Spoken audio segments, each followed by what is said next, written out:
নমস্কার, সুপ্রভাত। আশা করি ভালো আছেন।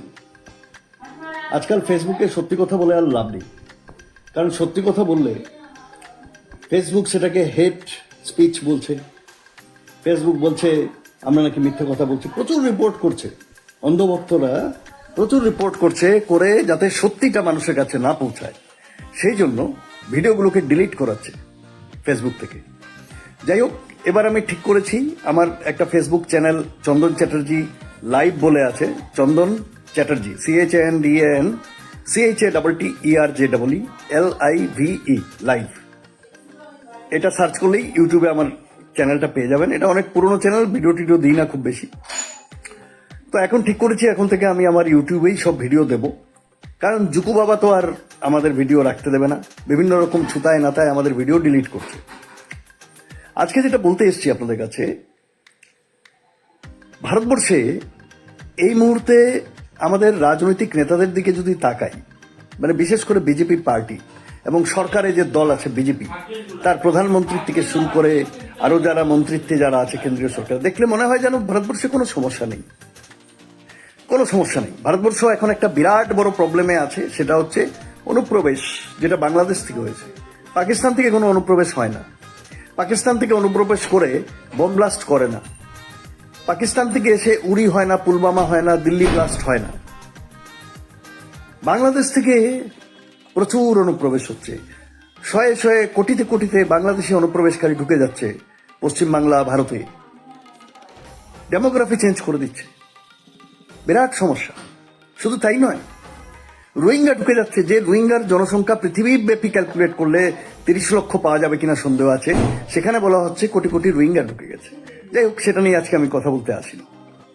কিন্তু আপনারা যারা সচেতন নাগরিক, একটু চোখ কান খুলে রাখুন, কারণ এই সমস্ত কিছুর মাঝখানে যে সমস্ত জিনিস হতে চলেছে, সেটা হচ্ছে আপনাদের উপরে নেমে আসা বিপদ। গত 30 দিনে, অনলি ইন লাস্ট 30 ডেজ, 30 দিনে 86টা বাচ্চা গায়েব হয়েছে, উধাও হয়ে গেছে মুম্বাই মহানগর থেকে। Mumbai, business capital of India, economic capital of India Mumbai. সেই economic capital of India Mumbai থেকে গত 30 দিনে 86টা বাচ্চা গায়েব, উধাও। ভাবতে পারছেন? কোনো গদি মিডিয়ার কোনো নিউজে এটা নিয়ে কোনো টক শো দেখেছেন? কাউকে দেখেছেন এটা নিয়ে কোনো কথা বলতে? অনলাইন পোর্টালগুলোতে আপনি গুগলে গিয়ে সার্চ করুন, 86 children missing in Mumbai, just এতটুকু করুন, 86 চিলড্রেন মিসিং ইন মুম্বাই। দেখবেন বিভিন্ন বড় বড় নিউজ পেপারের নিউজ পোর্টালে আছে, কিন্তু নিউজ পেপারে নেই। মানে হাতে গোনা কিছু নিউজ পেপার ছাড়া কোথাও এটাকে হেডলাইন তো করেই নি কেউ। ভেতরে কোনো একটা জায়গায় এতটুকুন করে একটা খবর দিয়ে দিচ্ছে, যেন এটা কোনো খবরই না। এটার জন্য কিন্তু আমরা সকলে দায়ী, আপনি দায়ী। এই জিনিসগুলো, বাচ্চাদের সুরক্ষা, সেফটি, সিকিউরিটি, মহিলাদের সেফটি, সিকিউরিটি, আপনার আমার, আমাদের সকলের সেফটি, সিকিউরিটি, এগুলো নিয়ে আমরা কেউ আর এখন ভাবিত নই। দিজ আর নন ইস্যু, এগুলো আর এখন ইস্যু নয়। আমাদের কাছে এখন ইস্যু হচ্ছে বাবর কত কত কবে এসেছিল, তার ইতিহাস জানতে হবে। বাবর এসে কোথায় কি মসজিদ মন্দির ভেঙেছে সেগুলো জানতে হবে। হুমায়ুন কি করেছে সেটা জানতে হবে। আর পশ্চিমবঙ্গে বাবরের এক কি ছেলে আমি জানি না, তার এখন হঠাৎ করে আবার বাবরি মসজিদ বানানোর জন্য উঠে পড়ে লেগেছে। দুই পক্ষের মধ্যেই হিন্দু এবং মুসলমান, দুই পক্ষের মধ্যেই তাদের রাজনৈতিক সুবিধার জন্য কিছু ইস্যুকে চুজ করে নেওয়া হয়েছে, কিছু ইস্যুকে চুজ করে নেওয়া হয়েছে। যে ইস্যুগুলো ইস্যু নয় আপনার আমার জন্য, আমাদের জীবনকে, আমাদের ভবিষ্যৎকে কোনোভাবেই এই সমস্ত ইস্যু কিন্তু ইম্প্যাক্ট করে না। যেগুলো আপনার আমার ভবিষ্যৎ, আমাদের ভবিষ্যৎ প্রজন্মের ভবিষ্যৎকে ইম্প্যাক্ট করে, সেগুলো হচ্ছে safety, security, job security, food security, health security, এই সমস্ত কিছু, এডুকেশন সিকিউরিটি, শিক্ষা ব্যবস্থা। আজকে যে সমস্ত লোকেরা আপনাদের এসে ফেসবুকে জ্ঞান দিচ্ছে, ফেসবুকে যারা এসে আপনাদের জ্ঞান দিচ্ছে, ধর্মযুদ্ধ করতে হবে, ধর্ম বাঁচাতে হবে, ধর্মই সব, এরা কিন্তু ওই কংগ্রেসের আমলে লেখাপড়া করে, পড়াশোনা করে নিজেদেরকে প্রতিষ্ঠিত করেছিল, টাকা পয়সা কামিয়েছে। এদের কোনো অভাব নেই টাকা পয়সার, এরা টাকা পয়সা কামিয়ে প্রতিষ্ঠিত। এরা তাদের সময়ে আপনাদের মতোই ছিল, গরিব, শ্রমিক, এই সমস্ত পরিবার থেকে উঠে এসছে। কিন্তু আজকে এরা আপনাদেরকে সেই আলোর দিশারি হতে দেবে না, আপনাদেরকে সেই আলোর দিকে নিয়ে যেতে দেবে না। আপনারা যাতে স্কুল কলেজ থেকে ড্রপ আউট হয়ে যান, আপনারা যাতে শিক্ষার আলো না পান, সেগুলোর জন্য এরা কিন্তু ব্যবস্থা করছে। এদের ছেলে মেয়েরা যাতে অবিসম্বাদী, মানে কোনো কম্পিটিশন ছাড়া বিভিন্ন সরকারি বেসরকারি চাকরি বাকরিতে বসে যেতে পারে, মোটা মায়না কামাতে পারে, মোটা টাকা কামাতে পারে, ব্যবসা বাণিজ্য মনোপলি করে নিতে পারে। আপনাদের কোনো এন্ট্রি থাকবে না, আপনারা তাদের চাকর বাকর হয়ে থাকবেন, সেই ব্যবস্থা করা হচ্ছে। আর আপনারা সেটা একদমই মাথায় ঢুকছে না, এগুলো আপনাদের একদম ঢুকছে না।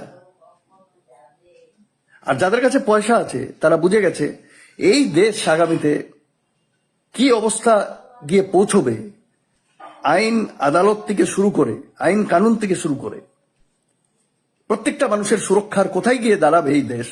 তারা এখন সন্দিহান হয়ে দেশের নাগরিকত্ব ছেড়ে বিভিন্ন দেশে চলে যাচ্ছে।